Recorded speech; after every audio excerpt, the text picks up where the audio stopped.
Y la semana anterior estuvimos hablando acerca del contexto de este libro. Es un libro profético. Quiere decir que es un anuncio de parte de Dios. La profecía no es la adivinación del futuro. La profecía es el anuncio de la voluntad de Dios pertinente para un tiempo, una temporada en la cual su pueblo, sus hijos, una nación está viviendo. La profecía puede contener una palabra de revelación y de sabiduría para nuestras vidas también. Algo que particularmente Dios quiere hacer con nosotros, quiere decirnos a nosotros particularmente. Pero la profecía tiene que ver con algo especial de Dios para una temporada. Entonces usted puede decir, este es mi tiempo, diga, este es mi tiempo. Si usted va a recibir profecía, la palabra dice que sin profecía el pueblo perece. Es decir, no hay norte si nosotros no tenemos profecía, no tenemos el anuncio de Dios para el tiempo que nosotros vivimos. Entonces, este es mi tiempo, ¿sí o no? Dígale, este es mi tiempo, este es mi tiempo. Y Joel nos estaba enseñando acerca de que hay una temporada. El pueblo de Israel había vivido situaciones complejas, fruto de algunas desviaciones en el camino que como pueblo de Dios tuvieron. Y parte de eso, consecuencia de algunas de estas cosas, fue que la tierra se secó y dejó de producir. Fue que no había, por ende, la cosecha del alimento, no solamente para comer, sino para presentar las primicias delante de Dios. Es decir, la adoración fue cortada. Y una de las cosas que también suceden en el contexto de Joel es que el mismo Dios llega a decirle a los sacerdotes fuera del templo. Y se van a quedar entre la entrada del templo y el pueblo. Es decir, la espiritualidad de este pueblo, del pueblo de Israel, en el contexto de Joel, está siendo tocada, está siendo moldeada por Dios. Y empieza a atravesar una serie de cosas el pueblo de Israel en esta temporada profética. De este mismo libro, el apóstol Pedro, en Hechos capítulo 3, cuando inicia una de sus primeras predicaciones, habla del día del Señor, que es parte de lo que Joel habla. Un día en el que el Señor iba a obrar, iba a derramar su espíritu, iba a hacer justicia, iba a restituir. Y una de las características especiales de Joel es que es un libro atemporal. No se menciona un rey, no se menciona de dónde viene este profeta, ni su padre. No, algo de su padre se conoce, pero aunque es contemporáneo de algunos profetas, la tradición de los israelitas, los apóstoles mismos, conocen que esta profecía de Joel está flotando en el tiempo. Por eso Joel nos habla de un día del Señor pasado y un día del Señor futuro. Y en medio de eso las temporadas que podemos experimentar de parte de Dios. Y las temporadas, decíamos la semana anterior, son espacios de tiempo. Son espacios de tiempo que tienen ¿qué cosa? Características muy especiales y muy particulares. Cuando es temporada navideña, ¿cuáles son las características? Aparte del shopping, mujeres. ¿Cuáles son las características de la temporada navideña? Los colores, los olores, todo huele a manzana con canela, ¿no? Hay música navideña. Las temporadas tienen cosas muy particulares. Entonces nosotros podemos entender que hemos experimentado ciertas temporadas con características muy particulares. Algunos han experimentado una temporada difícil en su cuadro de salud, o en sus finanzas, o en las relaciones familiares, interpersonales, o en un tiempo en el que ya vamos algún tiempo y parece que las cosas no salen. ¿Y por qué no salen? ¿Y por qué no es como yo espero que sea? Y cuando no discernimos que somos creados a imagen y semejanza de Dios, y por lo tanto tenemos un alma y un espíritu cuando tenemos reconciliación con Dios que responde a Él, somos seres espirituales. Es decir, que las temporadas que vivimos están afectadas por lo espiritual. Y todo lo que vivimos en lo espiritual se traduce en lo físico. Es decir, que la expresión externa de lo que vivo ahora, experimento ahora, pudiera ser resultado de una condición interna. Entonces, ¿qué sucede? ¿Cuáles son las características especiales de esta temporada en la cual Dios me quiere hablar? ¿Qué cosas necesito ver que no estoy viendo? Y la tercera pregunta que hablábamos la semana anterior, ¿qué estoy esperando que salga de todo esto? ¿En qué va a terminar esta situación? ¿En qué va a terminar? Joel capítulo 2 dice el verso 23, si usted lo tiene ahí en su Biblia. Perdón, el verso 24. Las eras se llenarán de grano y los lagares rebosarán de vino nuevo y de aceite. Yo los compensaré a ustedes por los años en que todo lo devoró ese gran ejército de langostas que envié contra ustedes, las grandes, las pequeñas, las larvas y las orugas. Pero note aquí, dice, yo las envié. No las envió el diablo, no las envió el enemigo, ¿las envió quién? ¿Y por qué Dios puede enviar algo así? ¿Por qué Dios puede enviar un tiempo, una temporada difícil a su pueblo? Porque es fácil echarle la culpa al diablo o echarle la culpa a alguien más. Pero en este caso, ellos no tenían ese argumento en la mano, porque dice, yo envié eso contra ustedes. Yo lo envié para trabajar, para tratar con ustedes. Pero ustedes comerán, verso 26, en abundancia hasta saciarse. Y alabarán el nombre del Señor su Dios, que hará maravillas por ustedes, y nunca más será avergonzado mi pueblo.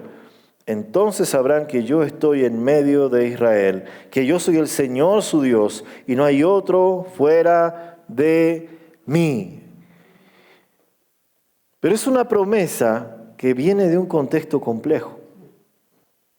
Porque después de que tus campos son devorados, que no puedes cosechar, que no puedes sembrar, que no puedes experimentar o volver a tener esa práctica espiritual como le sucedía al pueblo de Israel en este contexto, lo menos que piensas es que algo va a mejorar o que algo va a cambiar.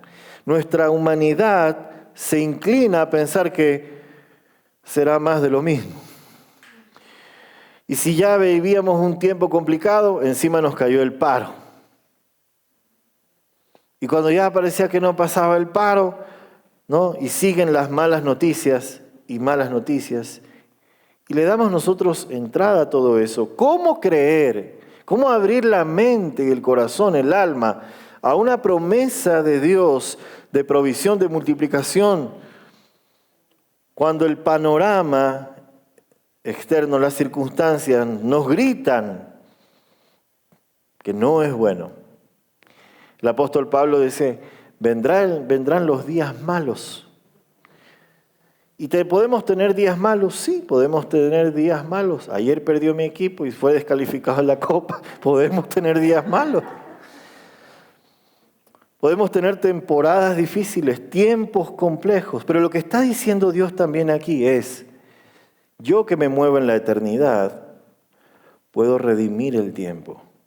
Y puedo reconciliar el pasado con su presente para darles un futuro y una esperanza. Es lo que está diciendo Dios en esta porción. Al decir las eras se llenarán de grano y habrá vino nuevo y habrá aceite. Es decir, vamos a reconciliar el tiempo. Porque cuando muchos digan no es tiempo para siembra, mucho menos para cosecha, sus bodegas serán llenas y habrá doble cosecha. Doble cosecha. Amén. Doble cosecha, doble cosecha. Entonces dígale a su familia, doble cosecha.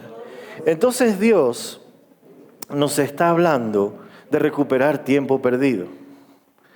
¿Cómo se recupera el tiempo perdido?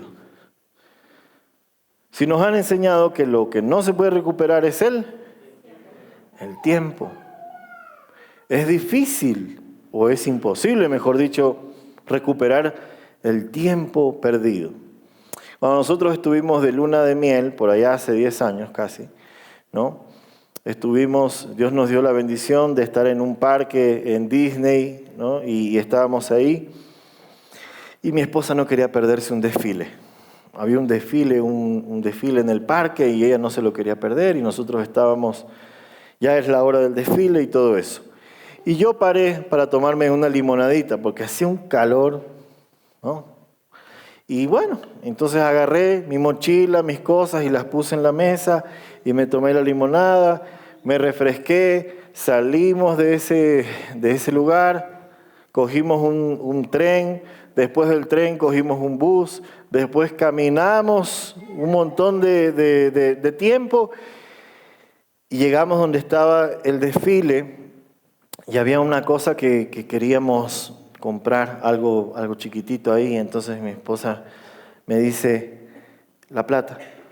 Entonces yo le digo, ¿qué plata? La mochila. Entonces yo, el canguro, tú lo tienes. Yo le decía, tú lo tienes. Yo en mi cabeza estaba, ¿dónde está ese bendito canguro? ¿No? Y ella me dijo, ¿dónde está el canguro? ¿Dónde está ahí está la copia de los pasaportes? Y lo único que yo escuchaba en ese momento era, llama Trina, no sé qué, no sé cualquier cosa, ¿no? Te amo, me amas, cualquier estupidez, cualquier excusa para no decirle se me olvidó. Y ya por en serio. Entonces tuvimos que salir de vuelta, caminar, coger un bus, coger un tren, regresar y llegar otra vez, ya oscureció. Y yo dije, bueno, ya el desfile se perdió. Mi esposa dijo, no, vamos de vuelta. Y otra vez, tren, bus, caminar y todo. Y agarramos el último desfile porque eran como las 10 de la noche, 9 de la noche. Y bueno, y fue hermoso y bonito y tomamos las fotos. Pero todo lo que tuvimos que atravesar, ¿recuperamos tiempo? No recuperamos el tiempo. Pasamos un tiempo difícil, ¿no? Una de las primeras peleas en luna de miel, donde uno dice, no se debe pelear. Es difícil. Pero asimismo perdemos tiempo en otras áreas de nuestra vida. Hay situaciones graves de salud que nos meten en un espacio de tiempo y no sabemos si va a ser como antes. Te da COVID, se agrava y ya no respiras como antes. Hubo una situación económica difícil en casa y ya nada es como antes, o al menos como esperabas. No se puede recuperar los abrazos que se procrastinaron entre padres e hijos, la honra entre hijos a padres. Difícilmente se puede recuperar a veces ese tiempo. Las palabras que no se dijeron, el perdón que quedó en suspenso, ya no se puede recuperar.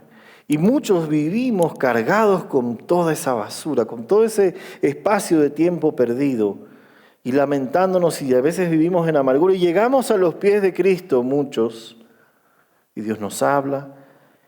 Y entramos en ese proceso en el cual el Señor nos va cambiando, pero todavía no hemos terminado de salir, como dice mi querido apóstol, de esas cárceles que no tienen a veces ni siquiera puerta. Y aún siendo hijos de Dios o aún teniendo revelaciones, muchos están en un espacio, en un paréntesis de tiempo, donde no sabemos si esto terminará o pasará o terminará bien. Pero Dios habla de restitución. ¿Cómo creer en esa restitución? Ahora dígale al que está al lado, trigo, vino nuevo y aceite. Dios le está hablando al pueblo a través de estos 3 frutos de la tierra. 3 frutos de la tierra. Muchos han hecho sus tortillitas de harina o pancakes, ¿no? Yo descubrí que porque nos gustan las arepas con mi esposa, que la harina pan no tiene nada que ver con la otra harina, ¿no? Nos estábamos enterando de algunas de esas cosas. Pero la harina sirve para muchas cosas, pero no necesariamente nosotros aquí en la ciudad vivimos el proceso de sembrar y cosechar trigo. Hay un proceso dentro de estos 3 frutos. Número 1, trigo. Si tú anotas, si eres un hijo de Dios y coges apuntes, ¿no? Puedes anotar o puedes grabar como tú quieras o lo puedes ver en YouTube. Recuerda suscribirte a los canales. Trigo, verso 24 dice, las eras se llenarán de grano. las eras se llenarán de grano. Y sabemos por esto que se refiere al grano de trigo para hacer ¿qué cosa? Harina. Harina. Entonces, esto tenía que ver con adoración. ¿Por qué? Tenía que ver con las ofrendas más sagradas. Algo que vamos a ver rápido, bueno, no vamos a correr, pero que vamos a ver en este momento es que esto tenía que ver con adoración. Las ofrendas más sagradas en el templo del pueblo de Dios tenían que ver con estos tres frutos de la tierra. Y la palabra nos muestra y nos dice y nos revela que estas eran las ofrendas más sagradas para Dios: el trigo, el vino nuevo y el aceite. Dice ahí Levítico 2, 3, nos dice: el resto de la ofrenda de cereal será para Aarón y sus hijos. Entre las ofrendas por fuego que se presentan al Señor, esta es sumamente sagrada. Si le presentas al Señor una ofrenda de las primicias de tus cereales, esta será de trigo nuevo, molido y tostado al fuego. Es la ofrenda de cereal de tus primicias. Y esta contaba como una de las ofrendas más sagradas a Dios. Pero para llegar al punto de entregar esta ofrenda, primero el grano debía morir. Para que el trigo dé su grano, tenía que morir. Tenía que haber una condición. Dios estaba hablando, el proceso, diga conmigo, proceso, inicia en la rendición. Inicia en la rendición. ¿Qué tenemos que rendir a Dios hoy?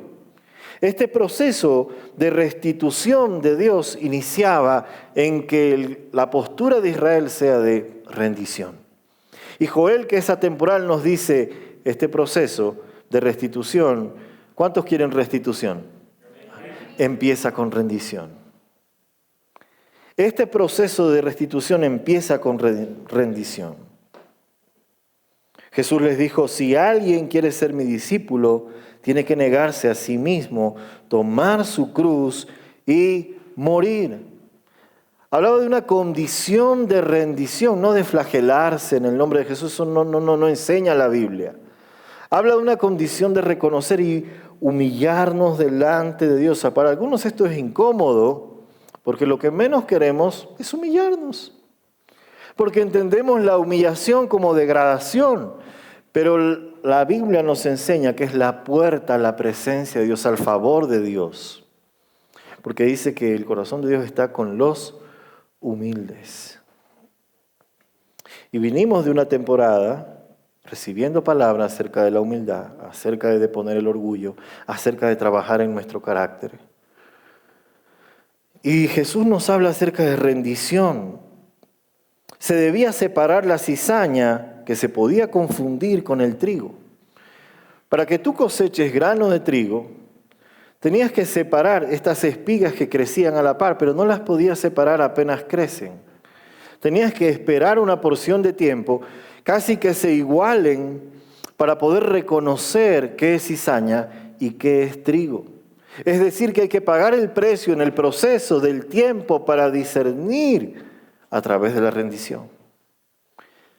Inicia con rendición, pero luego necesitamos un proceso. No se pueden cortar muchas cosas de una. El trigo necesita que la cizaña se iguale casi para poder reconocer. Y hay cosas que tal vez nosotros no estamos reconociendo que están ahí y que están creciendo a la par, siendo cizaña en medio del trigo. Hay frutos de Dios en tu vida, llamados de Dios para tu vida y restauración, restitución de Dios para tu vida, pero hay espigas que están ahí. La cizaña contiene, ¿por qué la podían reconocer? Porque su grano era diferente, el color era diferente. Y era muy peligrosa, porque si te confundes y haces harina con grano de cizaña, te envenenas. Te envenenas. Alguien dijo que la falta de perdón es como tomarse el veneno esperando que el otro se muera. Y hay venenos que nosotros tal vez tenemos rondándonos o que nos hemos tomado medias dosis, no sé, por ahí. Y tenemos que discernir en este proceso de rendición lo que Dios quiere que separemos, que esta cizaña del trigo. Había que separarla para poder cosechar. Es decir, que la postura en la cosecha es de agradecimiento, es de rendición, es de júbilo, es de gozo, es de alabar a Dios, porque podemos cosechar. Pero también es una actitud de diligencia y de trabajo. ¿Cuál es la actitud que debo tener en la cosecha? La actitud hacia la bendición. Porque cuando nos hablan de cosecha en las iglesias, todos decimos aleluya. Y a veces esos amenes y aleluyas son muy rápidos, porque la cosecha implica una postura también. ¿Cuál es la actitud que tienes hacia tu bendición? Porque tal vez estás sentado en la bendición, o como decían los abuelos, sentado en la plata y no estamos haciendo lo que tenemos que hacer. Es que parece que las cosas no se solucionan. Entonces la postura es lo que nos dice la palabra: no pongas a descansar tu mano, porque no sabes cuál cosecha será mejor, si esta o aquella. El que contempla las nubes no sembrará. El que contempla el viento no sembrará. Y el que se queda contemplando las nubes no segará, no cosechará. Dios nos invita a tener una postura hacia la bendición. No solamente está bien el agradecimiento y la humildad, pero también hay una postura hacia recoger, hacia agacharse, trabajar, separar.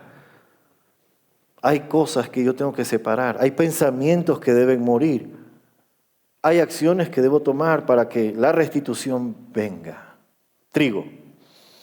3, el trigo tenía que trillarse. ¿Ha visto usted cómo se trilla el trigo? En YouTube hay buenos videos. Yo no me he ido a ninguna granja a verlo, pero en YouTube hay buenos videos. Y hay varias formas. En el Ecuador, en la provincia de Bolívar, juntan toda la cosecha de trigo, atan caballos, y cómo calculan exactamente para que el caballo pase y pise y no aplaste el grano, eso es un arte, un don de Dios, porque lo hacen y hacen dar vuelta a los caballos y trillan todo el trigo. Y no se pisa un solo grano.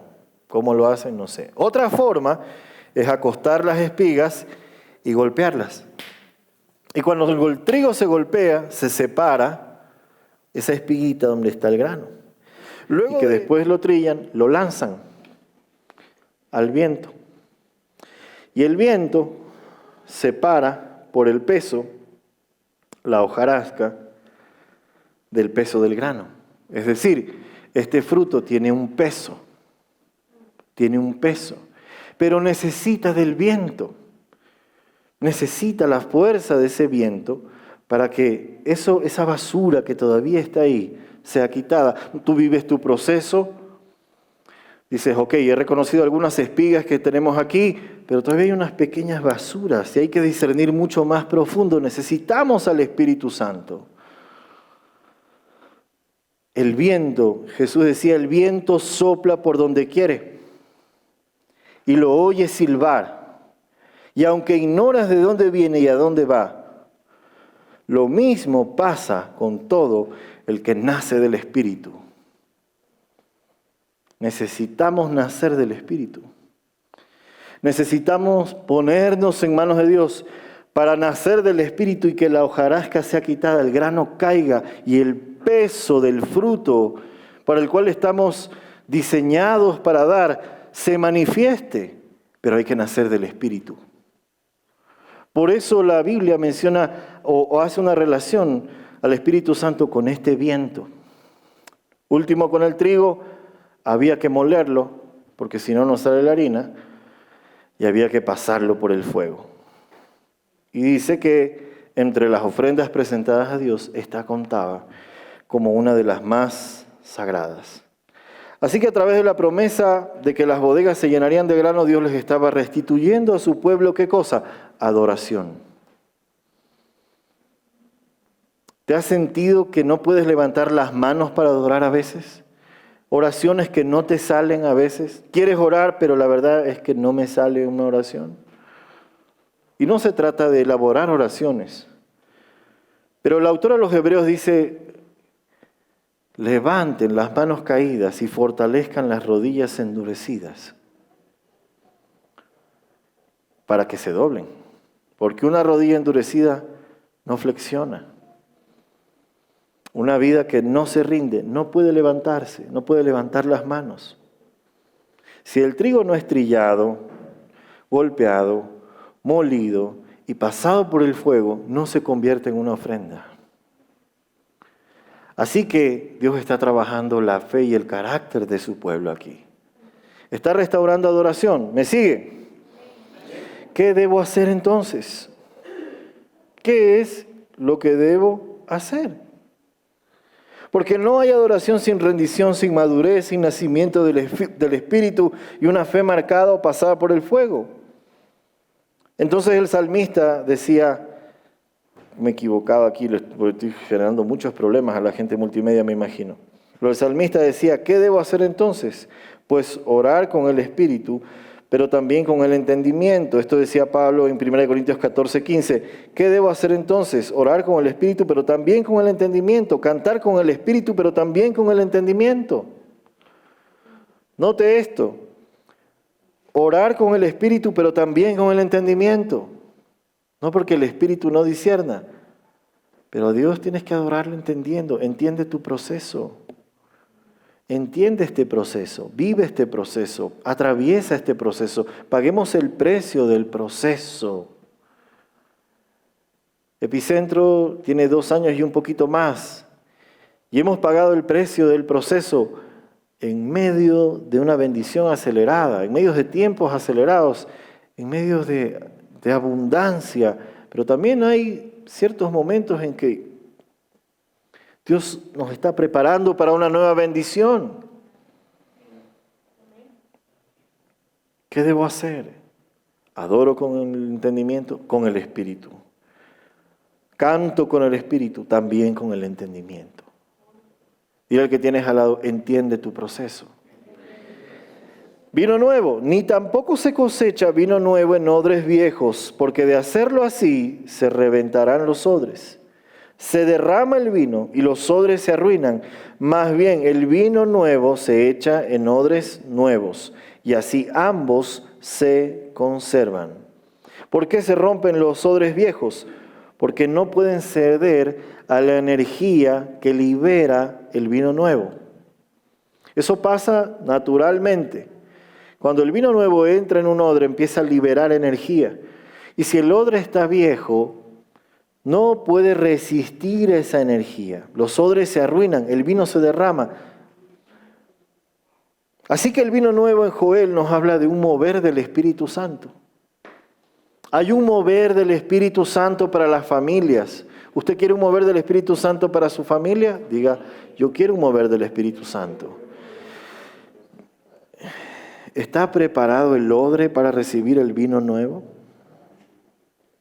¿O todavía hay luchas en nuestra vida, en nuestra alma? Hay cosas que quedaron ahí del pasado, de cómo me fue en una experiencia con otros cristianos, con otra iglesia, con mi familia, etc. ¿Cómo está el odre para recibir el vino? ¿Realmente está en las condiciones para ver las cosas muy locas de Dios que jamás se te podrían haber imaginado?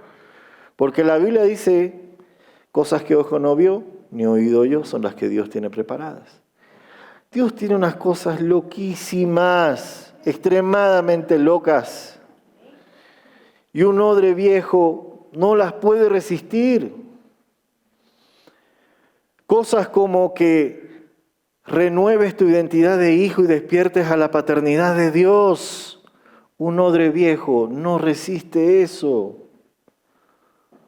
No lo resiste, porque solamente mira a través de sus experiencias y no puede ver la paternidad de Dios manifestarse en su vida. Es parte de la obra del Espíritu. Anhelamos las señales, clamamos por ellas, que acompañen la predicación del Evangelio, el avivamiento, que haya poder, porque la Biblia dice que el reino de Dios no puede ser solo palabras, sino poder de Dios y libertad. Pero el odre tiene que estar en la condición para recibir el vino. ¿Qué tienes que transformar? ¿Qué tenemos que transformar? Un odre viejo no tiene la capacidad de extenderse, no se puede extender. Entonces está limitado. limitado a su realidad. El cuero está duro, el cuero está viejo, el cuero no cede a la energía del vino nuevo y se termina rompiendo.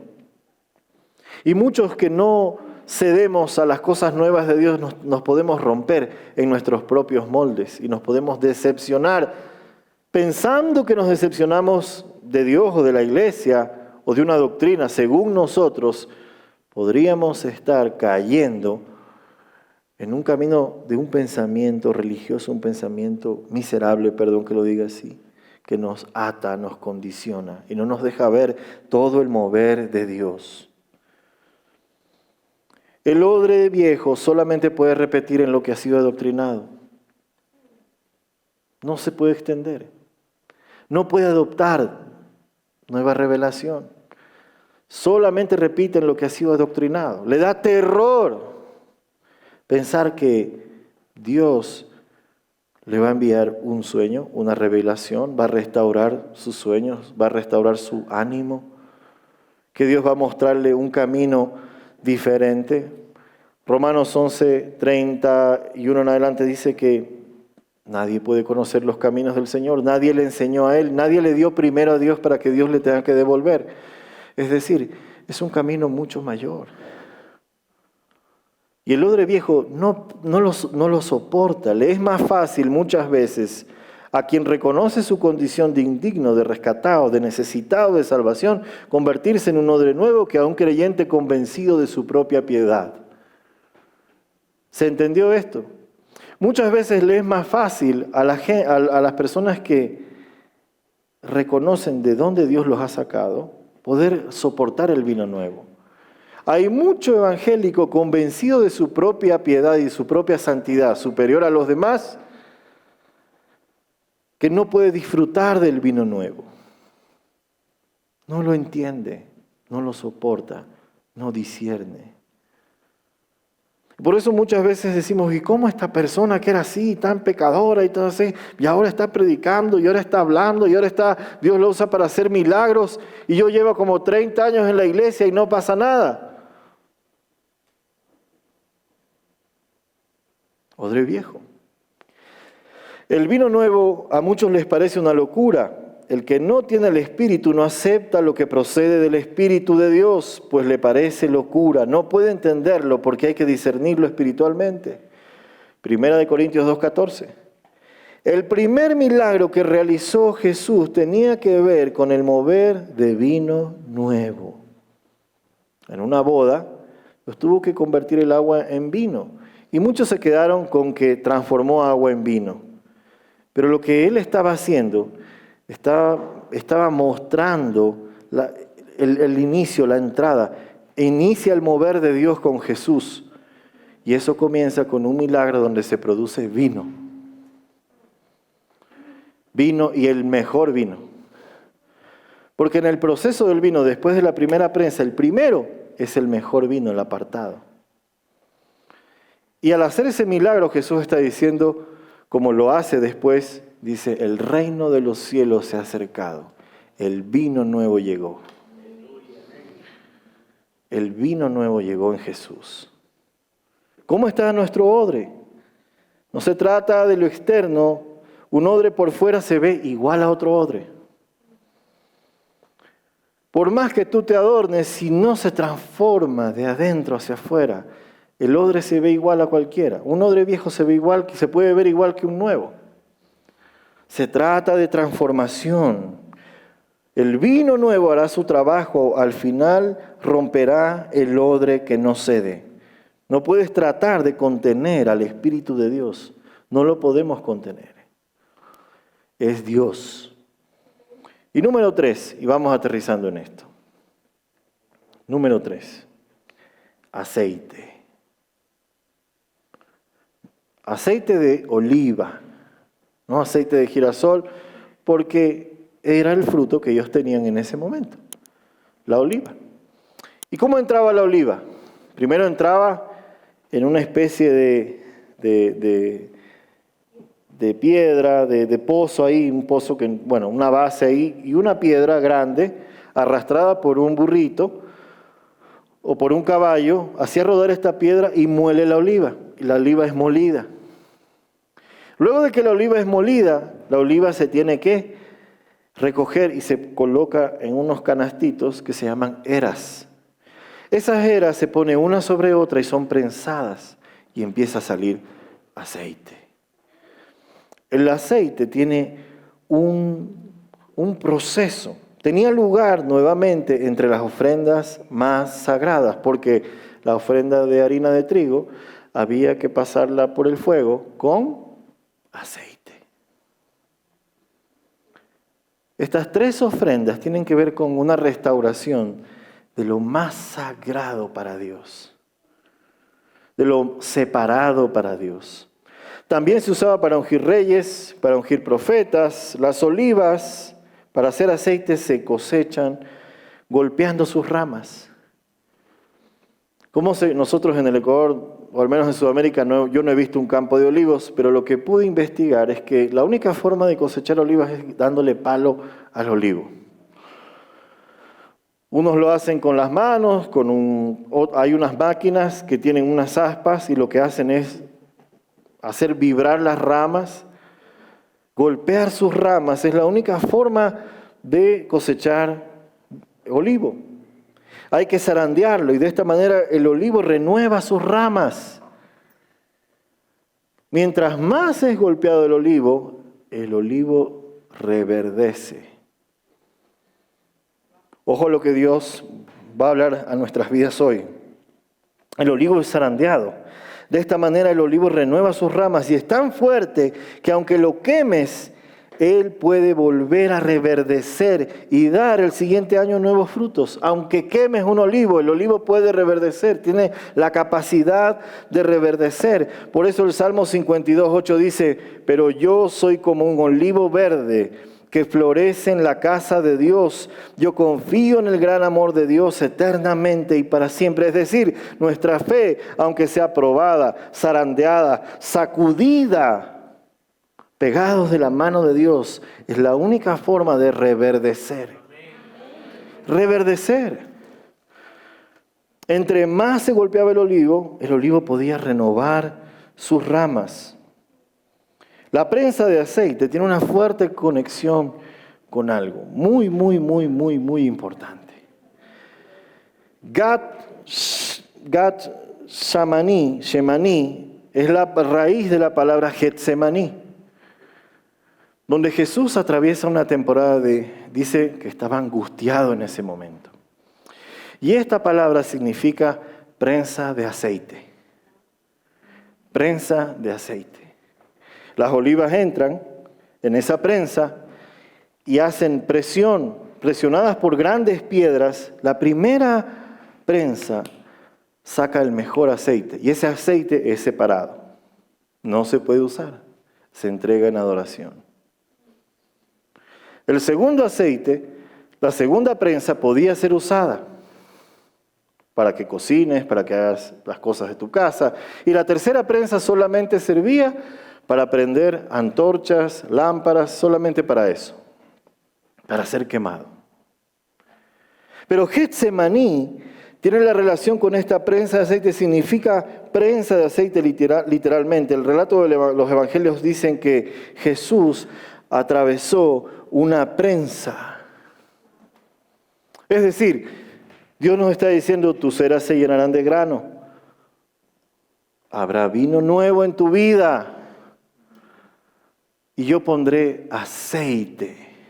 Estas tres cosas hablan de la restitución, porque dice, comerán hasta saciarse. Es decir, la primera depende de una postura frente a la bendición. Hay que recoger trigo, hay que separar cizaña, hay que exponer el grano al viento, hay que hacer algunas cosas. El vino nuevo habla de transformación. Pero la tercera depende de Dios. ¿Por qué? Porque tú no fuiste a la prensa. ¿Quién fue a la prensa?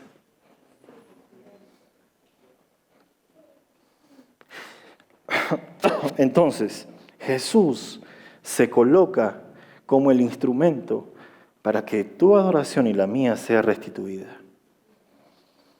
Para que tu adoración y la mía sea restituida.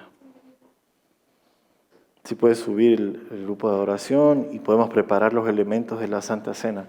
Jesús se somete a la prensa de aceite para que cualquier adoración que podamos entregar nosotros ahora solamente tiene valor a través del Hijo. Lo que está mostrándonos Joel en ese aceite es esta declaración de Isaías que se cumple cuando decía que Él iba a ser molido por nuestros pecados. Él iba a ser prensado por nuestros pecados. Jesús experimentó la agonía al punto, dice, que su sudor era como gotas de sangre y ora al Padre 3 veces. El vino se prensaba ¿cuántas veces? 3. Padre, pasa de mí esta copa, pero hágase tu voluntad y no la mía. Entonces, Él se pone como sustituto de ofrenda. El justo por los injustos para llevarnos a Dios. El pueblo quería recuperar la adoración. Tal vez en un inicio ellos miraban solamente frutos, trigo, vino, aceite. ¡Wow! Voy a tener para comer. Pero lo que Dios le estaba diciendo, hace falta la ofrenda perfecta. Esa no la puedes entregar tú ni yo. Se llama gracia. Y esa gracia vino en Jesús, quien fue prensado, molido, y su cuerpo, dice, sudó como gotas de sangre. Pero para que las ofrendas más sagradas tengan lugar, tenían que llevar este aceite. Es decir, en Cristo puedes ser reconciliado con tu Padre, porque Él se coloca como la ofrenda para restituir por su gracia lo que la oruga, lo que el saltón, el revoltón, la crisis y cualquier cosa haya quitado el alimento de tu casa, la bendición de tu casa, la paz de tu casa. Hay procesos que tenemos que vivir y experimentar, pero tenemos la gracia de Dios en Jesús para tener adoración.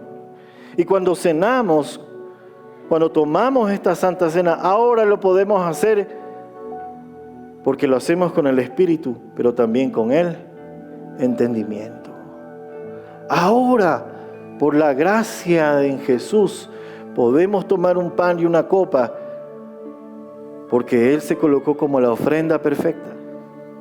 Entonces, ¿a qué nos está llamando Jesús? Primero, un encuentro con Él.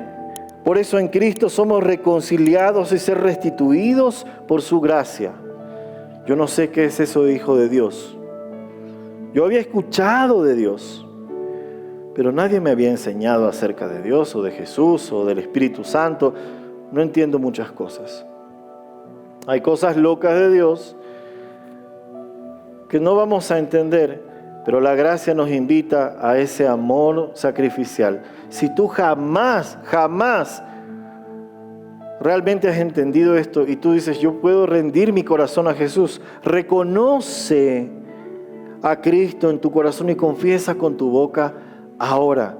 Y dile conmigo, Señor Jesús, yo reconozco que tú eres Señor y que tú eres Salvador y yo me arrepiento, yo reconozco que en ti puedo tener acceso al Padre, aunque hoy no estoy en mi mejor temporada, no estoy en la mejor condición, tal vez no estoy en el nivel espiritual que creo, pero sé que estaré porque tú perfeccionarás la obra en mí. Yo me arrepiento, dile, yo me arrepiento de mi pecado. Y recibo y renuncio al pecado y recibo tu salvación, Jesús. Y hoy comienzo una nueva vida, porque ya no vivo yo, porque Cristo vive en mí. En el nombre de Jesús. Amén. Esa oración es el comienzo del proceso. Por eso Dios te trajo a esta familia de Dios, para que caminemos juntos en ese proceso. Pero tal vez también aquí hay hijos de Dios que necesitan reconciliar con Dios. Adoraciones que no fluían, oraciones que no se podían hacer, sentíamos una barrera espiritual para reconciliarnos con Dios. Y Él dice, yo llenaré tus bodegas de grano y pondré vino nuevo, pondré mi espíritu, pero ahora traigo el aceite que nos reconcilia en Jesús, en la sangre del Cordero. Por eso dice, Él es el Cordero perfecto. Y tú puedes reconciliarte con tu Padre hoy.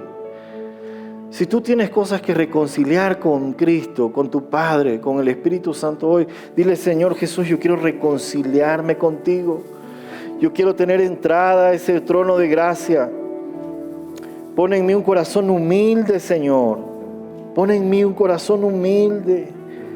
Y yo reconozco que he fallado, que me he alejado, pero también reconozco tu amor y tu paternidad y tu gracia. Y hoy, por la sangre preciosa de Cristo Jesús, yo quiero reconciliar mi relación contigo. Quiero avivar mi relación contigo, Señor.